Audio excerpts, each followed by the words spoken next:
కుమార భ్రామ కంచుకిత కారణాకార శ్రీరామ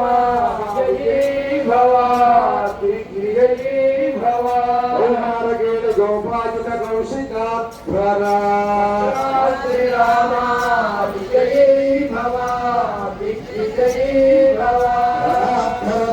భవ్య దివ్యాస్త్ర బృంద వందిత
చేయదలుచుకున్నామో ఆ సమయంలో ఎటువంటి నియమాలు లేకుండా చేయొచ్చు.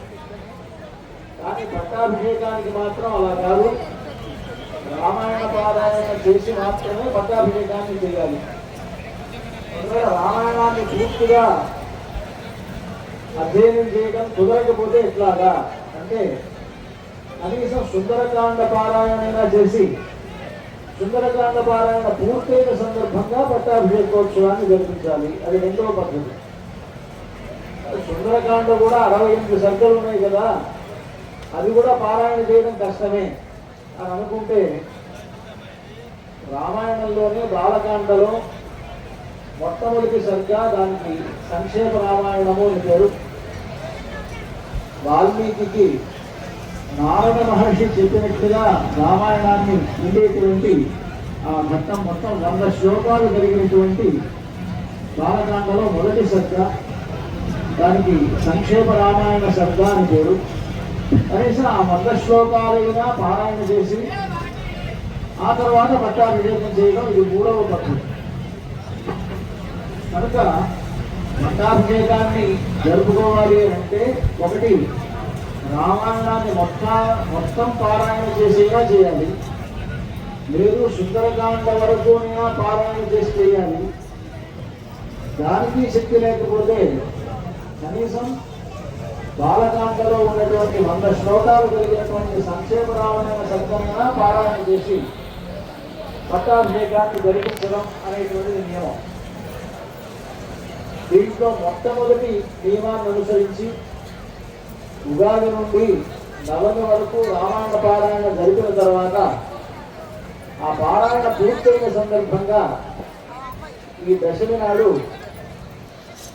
ఈరోజు మనకి పట్టాభిషేకాన్ని మనం జరుపుకుంటున్నాం. మనందరికీ తెలుసును, శ్రీరామనవమి నాడు మనమందరం ఆ కళ్యాణోత్సవాన్ని సేవించడానికి చాలా ఊగిళ్ళు.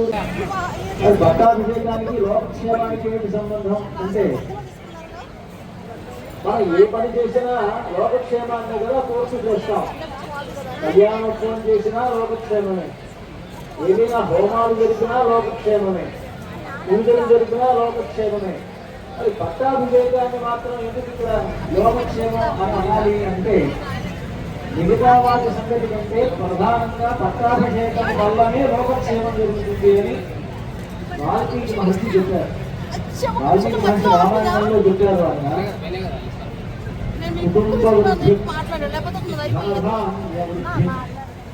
స్త్రీశ్చ ముఖ్యా సుఖముత్తమంచ అంటూ ఈ పట్టాభిషేకం జరిగిన చోట ఎవరైతే ఈ ఉత్సవంలో పాల్గొంటారో అలాంటి వారికి కుటుంబ వృద్ధి పెరుగుతుంది, ధనధాన్య సమృద్ధి ఏర్పడుతుంది అని ఆయన చెప్పారు. అంతేకాదు ఈ పట్టాభిషేకం జరుపుకోవడంలో కూడా మన ఉద్దేశం ఏమిటి అని అంటే, ఆనాడు రాముడు పట్టాభిషిక్తుడైన తర్వాత లోకమంతా కూడా చాలా సుఖంగా ఉన్నది, రామరాజ్యంలో ఎవరు కష్టపడలేదు, దొంగతనం అనేటువంటిది జరగలేదు, రాముడు పరిపాలించేటువంటి కాలంలో భర్త ముందు పోవడం అంటూ లేదు అని ఇవన్నీ కూడా రామాయణంలో వర్ణించినప్పుడు, రాముడు పరిపాలించినటువంటి ఆ సమయంలో అందరూ సుఖంగా ఉన్నారు, అన్ని వర్గాల వారు హాయిగా ఉన్నారు, కేవలం భూలోకంలో ఉండేటువంటి వారు మాత్రమే కాదు, మూడు లోకాల్లో ఉండేటువంటి వారు దేవతలు కూడా ఆనందంగా జీవించారు అని అన్నారు. మరి రాముడు మానవుడుగా ఉండి అయోధ్యను రాజధానిగా చేసుకొని ఆయన పరిపాలిస్తూ ఉంటే దేవలోకంలో ఉండేటువంటి ఇంద్రుడు మొదలైనటువంటి వాడు ఎలా సుఖంగా ఉన్నాడు అని అంటే, అసలు రామావతారం వచ్చిందే ఇతరాది దేవతలకు కాపాడడం కోసం. మన సంగతి వదిలేసేయండి, దేవతలంతా ప్రార్థించారు. రావణాసురుడు, కుంభకర్ణుడు మొదలైనటువంటి రాక్షసులంతా మనం ఏడిపిస్తున్నారు. బ్రహ్మదేవుడు ఇచ్చినటువంటి వరాలకు బాగా కలిసినటువంటి రావణాసురుడు ఎవరిని లెక్క చేయట్లేదు, ఇతరాది దేవతల్ని కూడా జయించి వాళ్ళ చేత కూడా పనులు చేయించుకుంటూ ఉన్నాడు ఆ రావణాసురుడు. అష్టదిక్పాలకులు అంతా ఆయనకు సేవకులుగా ఉన్నారు. ఇలాంటి పరిస్థితుల్లో ఆ రాక్షసుడికి మేము సేవలు చేయలేకపోతున్నాం, మా రాజ్యాలు మావన్నీ కూడా మాకు మళ్ళీ ఇప్పించమని బ్రహ్మదేవుడిని దేవతలంతా ప్రార్థించాడు. బ్రహ్మాది దేవతలంతా మహావిష్ణువుని ప్రార్థించారు. ఇప్పుడు మహావిష్ణువు ఆలోచించారు, ఈ రావణాసుర సంహారం ఎలా జరగాలి. ఆ రావణాసురుడు బ్రహ్మదేవుని వరాలు కోరినప్పుడు, నాకు దేవతల వల్ల చావు రాకూడదు, రాక్షసుల వల్ల చావు రాకూడదు, లక్ష కిన్నర గంధర్వాదుల చేత చావు రాకూడదు, ఎటువంటి ఆయుధాల చేత నాకు చావు రాకూడదు అని ఇవన్నీ కోరుకున్నవాడు ఒకటి మాత్రం మర్చిపోయాడు. ఆయన మర్చిపోవడం కాదు, లెక్క చేయలేదు. ఏంటంటే వానరుల వల్ల నరుల వల్ల నాకు ఎటువంటి భయం లేదు నాకు. ఎందుకంటే వానరులు అంటే వాళ్ళు చాలా ఆస్త్రాలు, కోతులు కదా, కోతులు అన్నీ చేయలేవు అనుకున్నాడు ఆయన. ఎందుకంటే సింహాలను పులులను కూడా ఒక్క చేతితో బుద్ధి సంపగలిగినటువంటి బల పరాక్రమములు కలిగినటువంటి వాడు రావణాసురుడు. అలాంటప్పుడు ఒక కోతులు అన్నం చేస్తుంది అని, కోతులు అంటే చాలా చులకన ఆయనకి. అందువల్ల పైగా ఆయన ఎంత చులకన అంటే, పరమేశ్వరుడి దగ్గరికి కైలాసానికి వెళ్ళి పరమశివుడిని చూడాలి, ఎదురుగా నందీశ్వరుడు ఉన్నారు. నందీశ్వరుడు ముఖం కోతి ముఖంలాగా ఆయన పంపించలేదు, లోపలికి పంపించాల, పరమశివుడి దగ్గరికి పంపించకపోయేటప్పటికి కోపం వచ్చింది రావణాసురుడు. కోపం వచ్చి ఇలాంటి ఈ కోటి ముఖం కలిగినటువంటి వాడు నన్ను పంపించడా అని ఎగతాళి చేశాడు. అప్పుడు నందీశ్వరుడు అన్నాడు, ఇలాంటి కోటి ముఖం కలిగిన వాడి వల్ల నీకు చావు ఉంటుంది అని చెప్పించాడు.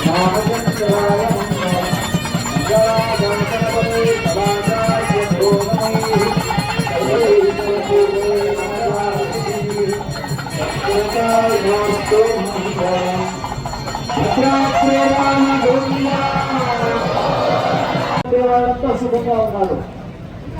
14 లోకాల్లో ఉండేటువంటి వాళ్ళందరూ కూడా సుఖించారు రామరాజ్యం. కనుక అలాంటి రాజ్యం మనకు కావాలి అని మన యొక్క భావన. రాముడు పరిపాలించేటువంటి కాలంలో అందరూ ఎలాగైతే సుఖంగా ఉన్నారో అలాంటి సుఖమే మాకందరికీ కావాలి అనేటువంటి అభిప్రాయంతోనే ఈ పట్టాభిషేకోత్సవాన్ని మనం జరుపుకుంటాం. ఈ రామచంద్రమూర్తి మనం పట్టాభిషేకం చేస్తే కలిగేటువంటి ఫలితం అనుకున్నాం. లోకంలో ఉండేటువంటి వారందరి బుద్ధి చక్కగా పనిచేస్తుంది.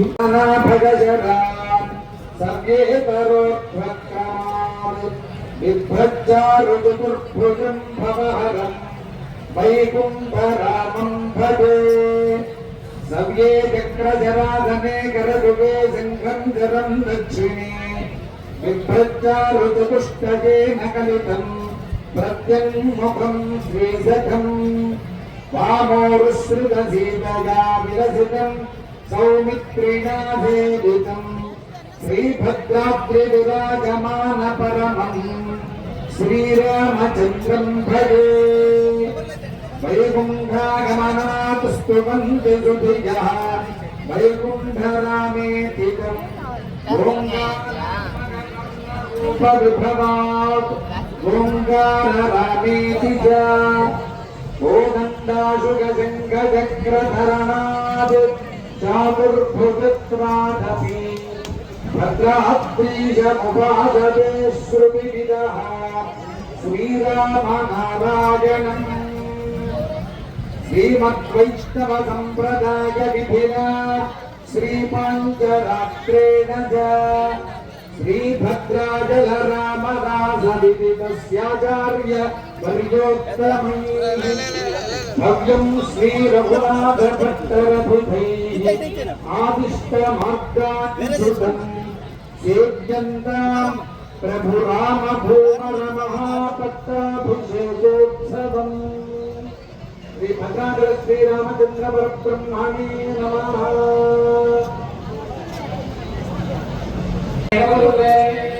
स्वस्तु भवन्तु प्रबन्धो महापट्टाभिषेकोत्सवकर्मणे स्वस्तु भवन्तु प्रबन्धो महापट्टाभिषेकोत्सवकर्मणे स्वस्तु भवन्तु प्रबन्धो स्वस्तिरङ्गो बुद्धश्रवाः स्वस्ति नः पूजा विष्णवेदाः स्वस्ति नस्ताक्षो हरिश्चरैः स्वस्ति बृहस्पतिर्दधातु स्वस्तो देवासहस्रं श्रीकृष्णाः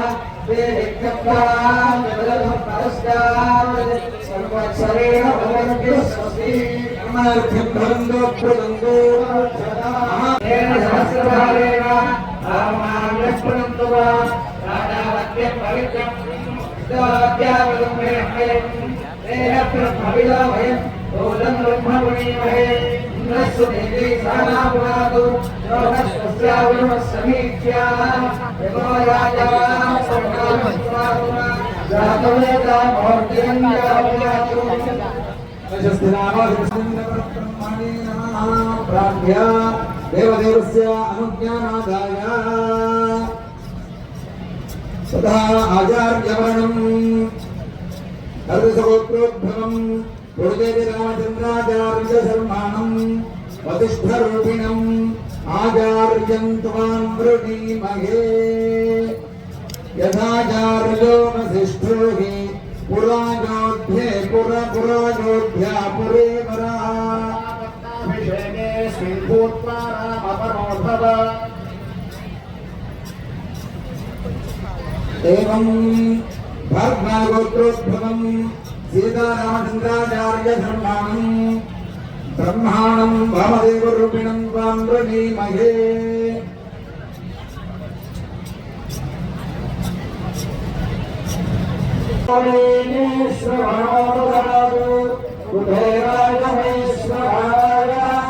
महाराजाय नमः।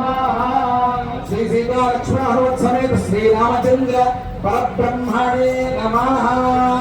ध्याये भद्राद्रि वैकुण्ठरामं सीतारमान्वितं शङ्खचक्रधनुर्बाणधरं सौमित्रिसेवितम्। श्रीरामाय नमः। परीक्षितपराक्रमाय नमः। श्रीरामाय नमः।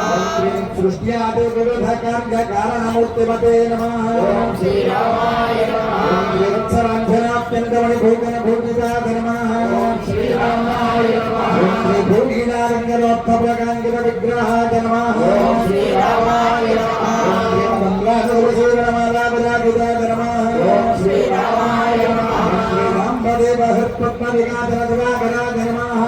श्रीरामाय नमः। क्षीरमार्ध्यप्रत्यङ्गविहारात्यन्त बालकाय नमः। श्रीरामाय नमः। सुराराध्य पादयुग्म पद्म विराजिता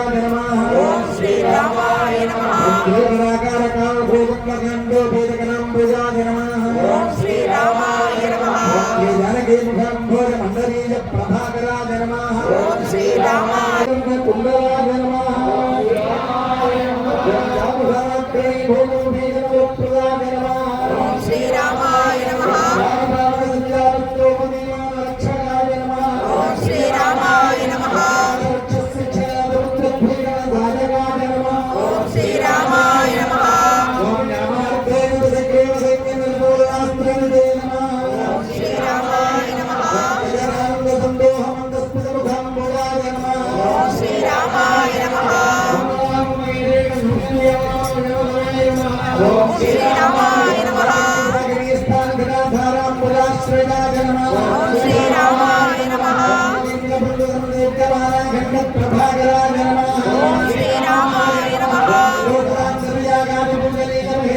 ఓం శ్రీరామాయ నమః ఓం శ్రీరామాయ నమః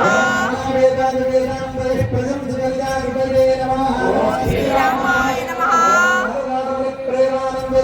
శ్రీరామాయ నమః ఓం శ్రీరామాయ నమః ఓం శ్రీరామాయ నమః ఓం శ్రీరామాయ నమః రాబోయే రామచంద్రమూర్తికి మొట్టమొదటిగా సమర్పించబడేటువంటి లాంఛనాలు పాదుకలు. మనకి రామాయణంలో 12 పట్టాభిషేకాలు కనిపిస్తే అందులో మొట్టమొదటి జరిగినటువంటి పట్టాభిషేకం రామచంద్రమూర్తి పాదుకలకు జరిగినటువంటి పట్టాభిషేకం. ఈ పాదుకలు సామాన్యమైనటువంటి పాదుకలు కాదు. ప్రభుత్వ ప్రభ సత్యస్ఫురత్తంతో చెప్పినట్లుగా మనం ఏ భగవంతుడిని అయితే ఆరాధిస్తామో అలా ఆరాధించబడేటువంటి భగవంతుడు మనకి మనస్సులో కనపడాలి అంటే ఆయన ముఖంలో కాదు కనపడేటువంటిది ఆయన పాదుకలు. అటువంటి పాదాలకు ఉండేటువంటిది ఈ పాదుకలు. అటువంటి పాదుకలు రాజరాబోయేటువంటి రామచంద్రమూర్తికి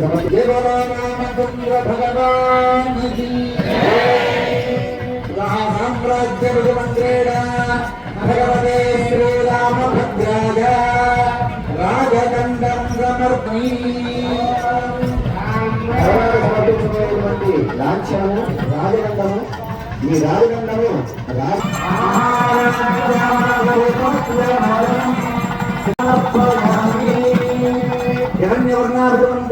అంతా పెట్టుకుంటాం. కానీ ముద్రిక అనేది ఏ చక్రవర్తి అయితే పరిపాలిస్తారో ఆ చక్రవర్తికి మాత్రమే ఆయన పేరుతో ఉన్నటువంటి స్టాంపు లాంటిది రాజముద్రిక అంటారు దాన్ని. అటువంటి ముద్రిక ఎలాగైతే గవర్నర్ గారి సంతకం చేస్తే ఎలాగైతే ఒక ఇది శాసనం చెల్లుబాటులో అవుతుందో అలాగా ఈ ముద్రిక వేస్తేనే అది చెల్లుబాటులోకి వస్తుంది. రాజు కాబోయేటువంటి రామచంద్రమూర్తికి దాన్ని సమర్పించబోతూ ఉన్నారు రాజముద్రికని.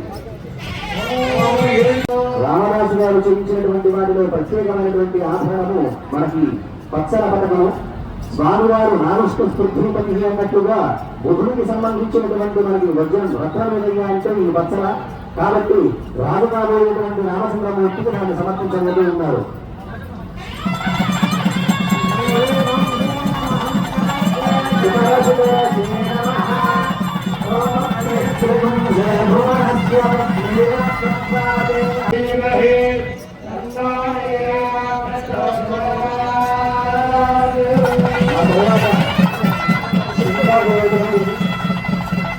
రామదాసు గారిని దేవిని జరుగుతుండడానికి రామచంద్రమూర్తి రామకృష్ణ గారు ఇచ్చినటువంటి బంగారు నామకలలో ఒకటైనటువంటి రామమాలాలు ఆ దేశంలో ఉండేటువంటి వారు దాన్ని లక్ష్మణస్వామి వారికి పట్టాభిషేక సందర్భంగా ఆచరిస్తూ ఉంటారు. ఓం శ్రీ భద్రాద్రి సమర్పయామి భగవతే శ్రీ ఓంకార రామాయ చామరద్వయం సమర్పయేతు. చామరం స్వీకరం దివ్యం రాజ్యశోభాకరంతరం అని చెప్పినట్టుగా ఈ చామరము స్వీకరమైనటువంటిది దివ్యమైనటువంటిది రాజుకు శోభనకరించేటువంటి మనకి రాజనీయ శాస్త్రం తెలియజేస్తుంది.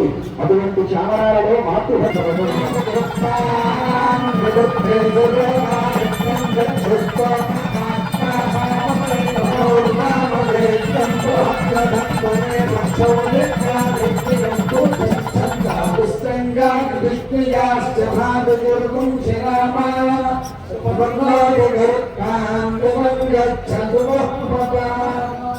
శ్రీ ఓంకార రామాయ నమః చామరద్వయం సమర్పయామి.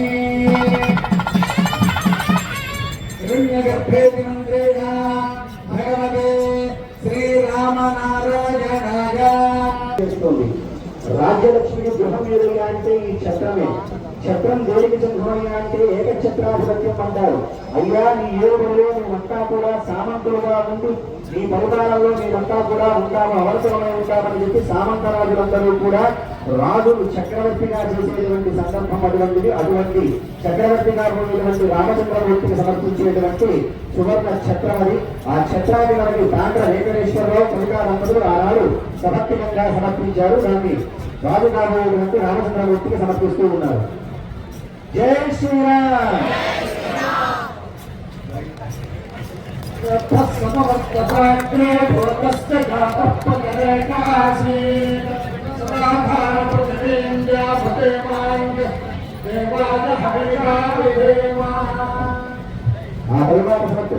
శ్రీరామనారాయణాయ నమః.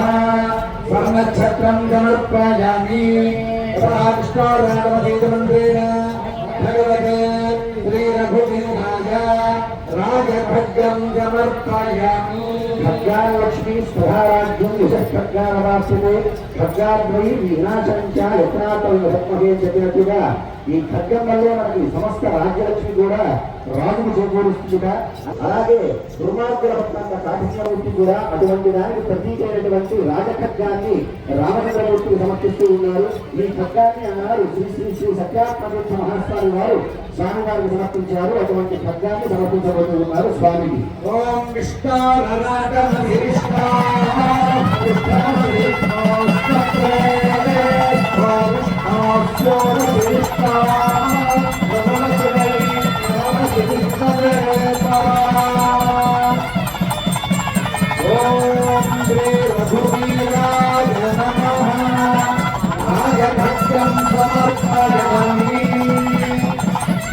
భగవతే శ్రీమన్నారాయణాయ రాజమగుడం సమర్పయేదు. ప్రధానమైనటువంటి రాజలాంఛనము. ఆ రాజలాంఛనంలో సమ్రాట్ శక్తిని ఆవాహన చేస్తారు. దీన్ని మనకు శ్రీ శ్రీ శ్రీ విధంగా శ్రీమన్నారాయణ నామాలు గంగేశ్వమి వారు వారి శిష్యత్వం చేత సమర్పించినటువంటి ఆ రాజ మగుడాన్ని స్వామి వారికి సమర్పించబోతూ ఉన్నారు.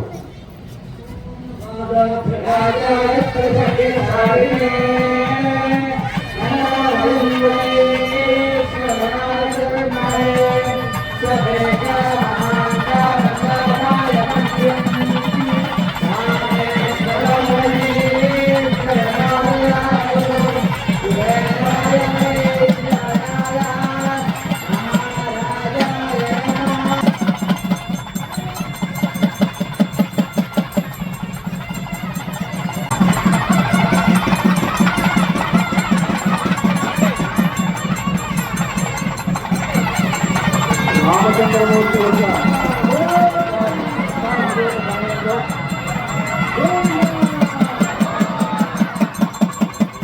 రాముని యొక్క పట్టాభిషేక సమయంలో వశిష్ఠ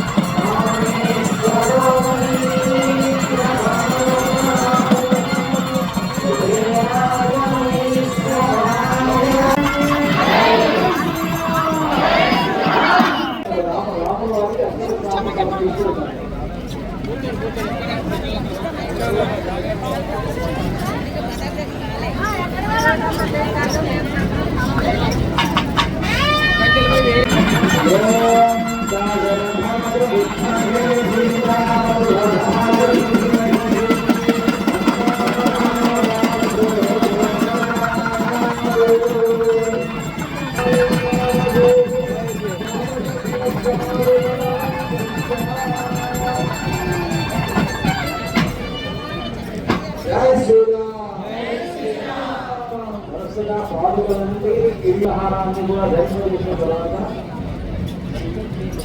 ఇప్పుడు పట్టాభిషేకోత్సవం జరగబోతున్నది. పట్టాభిషేకంలో ప్రధానమైనటువంటి ఘట్టం ఈ జలములలో ప్రోక్షించడం.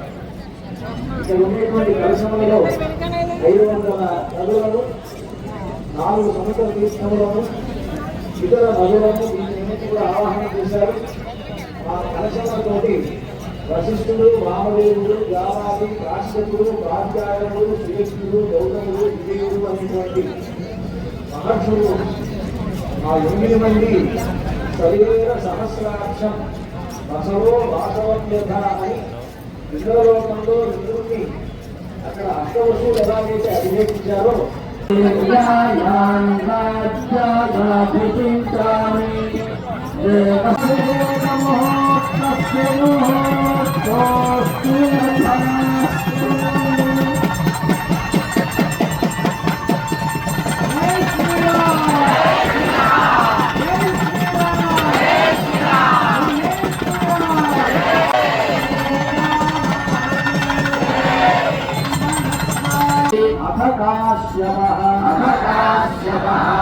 కాత్యాయనః